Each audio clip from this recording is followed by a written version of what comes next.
Estamos para dar as boas-vindas ao Santo Sábado, o último sábado do ano, que seja uma experiência maravilhosa. Há motivos para agradecer ao Senhor por todo o cuidado que Ele nos deu ao longo do ano.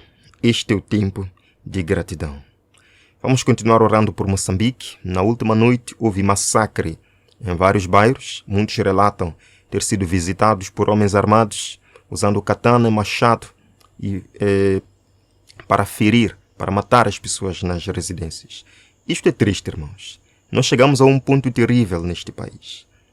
Oremos para que o poder de Deus detenha os demônios lá fora que estão perturbando e criando pânico nas famílias. Eu quero ler uma passagem aqui, depois vou compartilhar com vocês as atualizações. Vamos falar muito sobre o que está acontecendo em Israel agora, no tocante à reconstrução do terceiro templo. Esta ideia que muitos têm e vamos ver alguns avanços que estão sendo lá feitos. João capítulo 14, verso 27, a palavra de Deus nos diz: Deixo a paz a vocês, deixo-vos a paz. A minha paz vos dou, não dou como o mundo dá. Não se perturbe o vosso coração, nem tenham medo. Para todos aqueles que neste momento estão com medo e não sabem o que fazer, a promessa de Jesus aqui é: deixo-vos a paz, eu vos dou a paz. Mas a minha paz não é como o mundo dá. A paz do mundo consiste em ausência de guerra, consiste num bem-estar total. A paz de Cristo, mesmo em meio à guerra, mesmo em meio a crises financeiras, mesmo em meio a crises sociais, ela reina, porque a paz de Cristo está no coração. A paz de Cristo é um coração perdoado.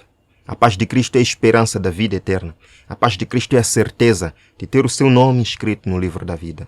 Busque essa paz. Em João capítulo 16, verso 33, Jesus diz também: Neste mundo vocês terão aflições, contudo, tenham ânimo, eu venci o mundo. Jesus é vencedor neste grande conflito e nós não estamos sozinhos em nenhuma batalha que nos vem. Vamos agora acompanhar os recentes eventos em Israel sobre a reconstrução do terceiro templo. O que isto nos diz do momento em que estamos vivendo? Vamos acompanhar. O que aconteceu anos atrás com a novilha vermelha e depois de outubro de 2024 até dezembro? É este o Espírito de Deus orquestrando esta preparação? O diabo se alegra quando uma nação abusa da profecia e das Escrituras, tirando Jesus Cristo, o próprio Cristo, como cumprimento. O monte do templo está em nossas mãos. Estamos em Jerusalém e estamos aqui para ficar. Alguns judeus querem construir o terceiro templo judaico. Choramos e temos grande convicção de que muito em breve todos veremos a construção do terceiro templo em Jerusalém. Este sonho está finalmente a tornar-se realidade na vida deles. Eles acreditam que os elementos finais necessários para construir este local sagrado foram encontrados. De acordo com Israel365news.com, uma encenação de libação de água ocorreu em 22 de outubro de 2024, em preparação para o terceiro templo. 2 anos atrás, 5 novilhas vermelhas foram trazidas do Texas para Israel, causando uma enorme agitação entre aqueles que estão entusiasmados com o terceiro templo.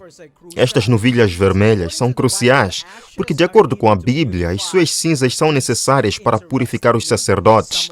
Curiosamente, algumas destas novilhas são agora consideradas maiores de idade. Agora é o momento perfeito para os judeus reconstruírem o terceiro templo. Um enorme altar foi construído para o sacrifício das novilhas vermelhas. Em 18 de outubro de 2024, o Instituto do Templo anunciou um desenvolvimento notável que aproximou Israel do terceiro templo. Pela primeira vez, desde que o templo ficou em Jerusalém há 2000 anos, um Cohen, um descendente masculino do bíblico Aaron, o sumo sacerdote, subiu ao templo usando as vestes coênicas biblicamente obrigatórias. Número 1. Qual é o comprimento real e fiel das novilhas vermelhas? Número 2. Biblicamente, Pedro, Paulo ou mesmo Jesus pregaram sobre a reconstrução de um terceiro templo?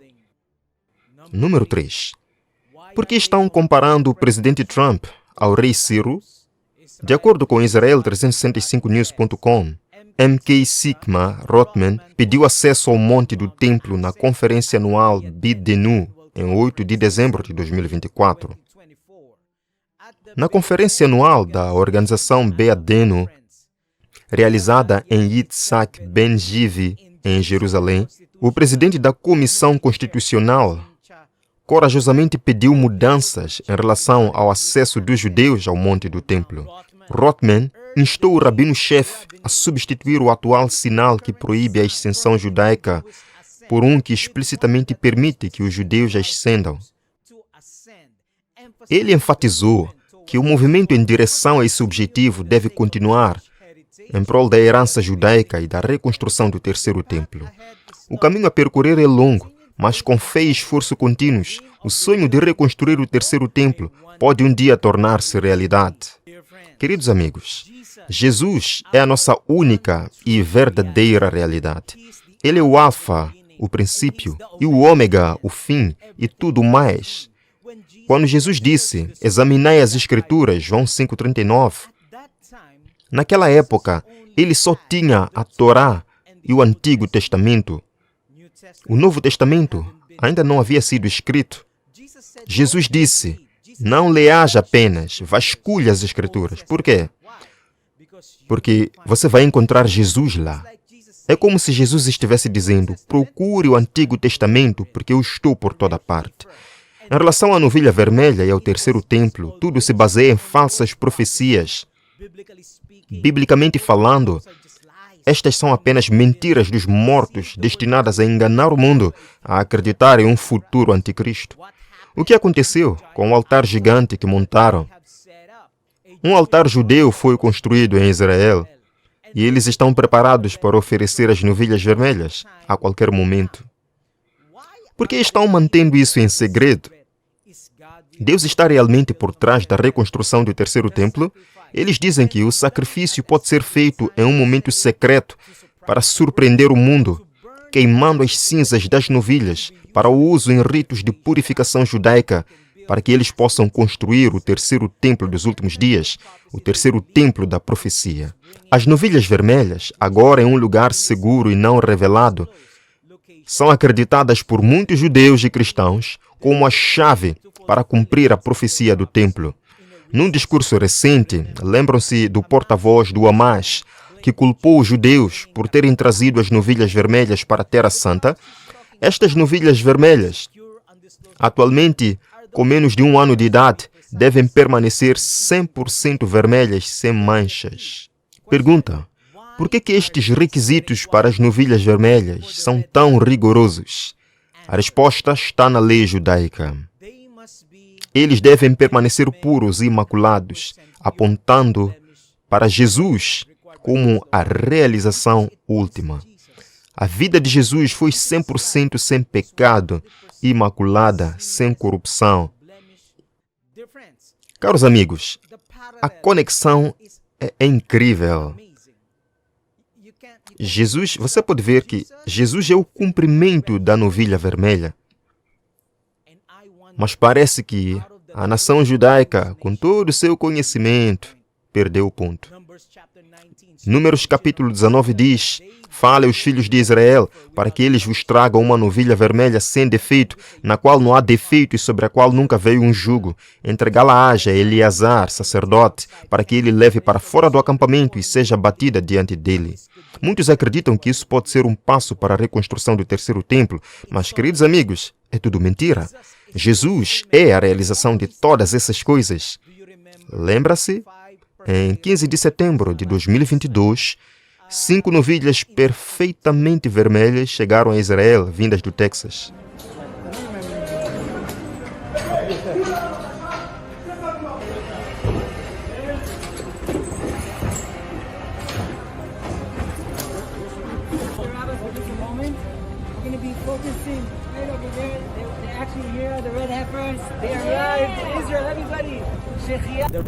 As novilhas vermelhas estão em Israel há quase 2 anos. Sua chegada provocou emoção profética em março de 2024. E, de acordo com o relatório de investigação, essas novilhas foram encontradas no Texas e enviadas secretamente para Israel. Eles agora são mantidos em um local seguro e não revelado na Terra Santa, atrás das portas de metal fechadas com fechadura e chave. Um enorme altar-mor já foi construído para as novilhas vermelhas. Parece ter sido projetado para ser rapidamente desmontado e movido para o local do Monte das Oliveiras. Curiosamente, a maioria dos cristãos de hoje crê e ensina que o anticristo está escondido e só será revelado após a segunda vinda de Cristo, quando sua verdadeira identidade será exposta. Este ensinamento alinha-se com o conceito do futurismo. Alguns estão convencidos, como Thomas Thorne e os rabinos, de que Donald Trump faz parte de um plano ultra-secreto para reconstruir o terceiro templo. Muitos acreditam que o Trump é o próximo rei Ciro de Israel, o facilitador e supervisor da construção do terceiro templo, e que seu papel influente nessa busca está sendo guiado por Hashem, o próprio Deus, a fim de restaurar seu povo. Acredita-se que o local mais sagrado de adoração, um plano secreto, esteja em desenvolvimento para a construção do terceiro templo. À medida que esses planos são cada vez mais acelerados, fica a pergunta: Trump conseguirá elevar esse marco apenas para inaugurar o fim dos dias?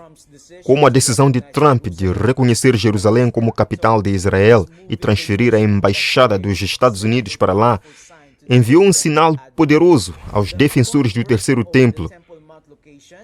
Há controvérsia sobre a localização do Monte do Templo e por que local onde o terceiro templo será reconstruído será revelado em breve.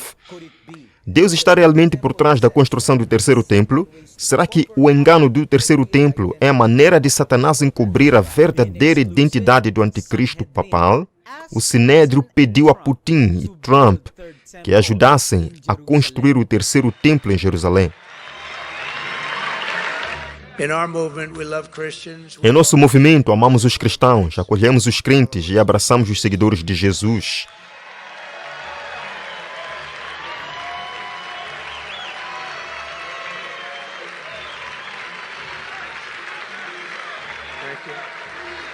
Muito obrigado.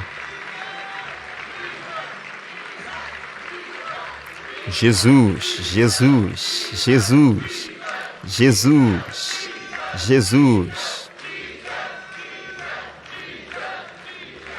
Muito obrigado. Byfaith.org diz que o terceiro templo cumprirá muitas profecias na Bíblia, desde que as palavras de Jesus em Mateus 24:15 até Daniel 9, 24 a 25. No entanto, a profecia de 490 anos em Daniel 9 não é sobre um templo físico ou um futuro anticristo que se sentará e governará sobre ele por 3 anos e meio.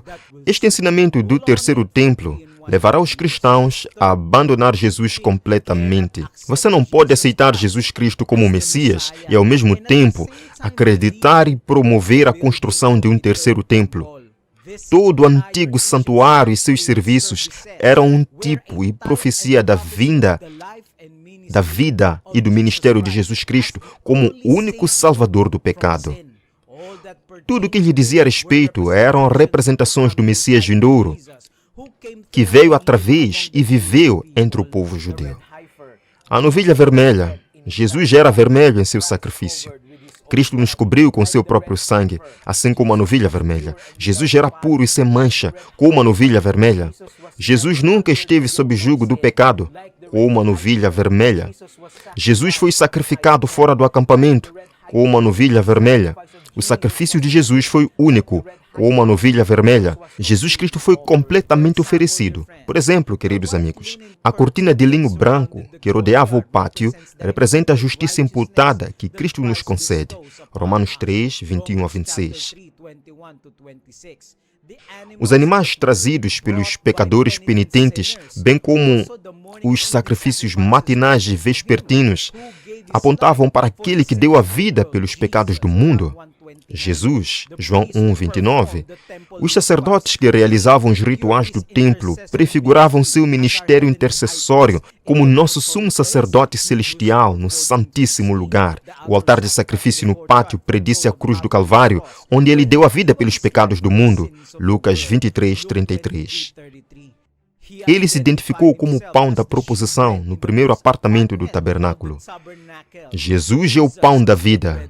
Jesus disse: destrua este templo e em 3 dias eu o levantarei. É claro que Jesus não estava falando em reconstruir um terceiro templo de pedra.